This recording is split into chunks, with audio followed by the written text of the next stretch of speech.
თუ ჩვენი გულები ჯერ კიდევ სავსეა ექლებითა და ნარშავით, ისინი ზეციური გუთნით უნდა დავამუშაოთ.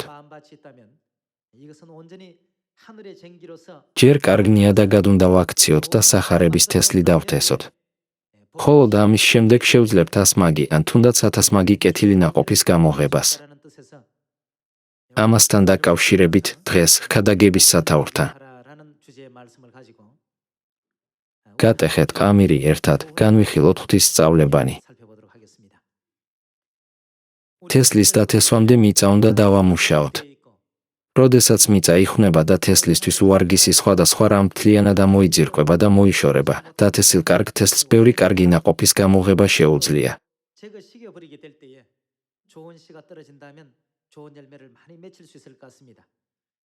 მოდით ერთად განვიხილოთ ოსიას მე-10 თავის მე-12 მუხლი. თესეთ თქვენთვის სიმართლე და მოიმკით წყალობას, გატეხეთ თქვენთვის ყამირი, დროა უფლის ძიებისა.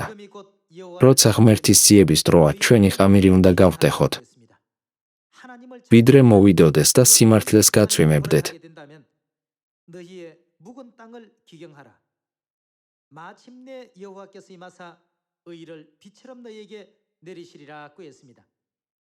თუ რწმენით ცხოვრებას დაუმუშავებელ მიწაზე განვაგრძობთ.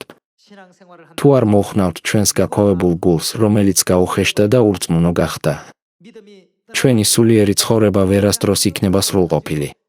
ასევე სახარების ვერანაირ ნაყოფს ვერ გამოვიღებთ.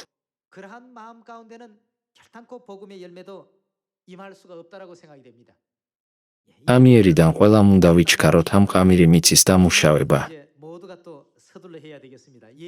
მოდით ერთად გადავხედოთ იერემიას მე-4 თავის მე-3 მუხლს.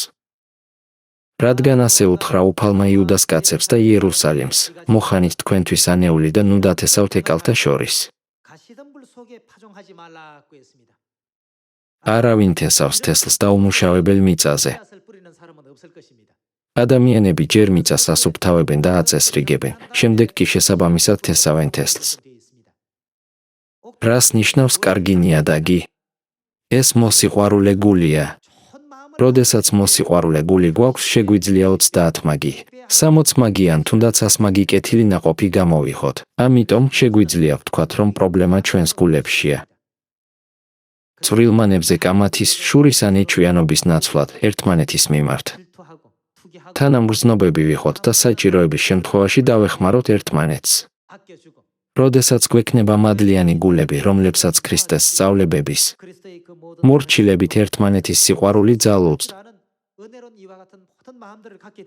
ჩვენი ყამირი მიწები სრულად დამუშავდება და მშვენიერ ნაყოფიერ ნიადაგად იქცევა. დიდი მადლობა.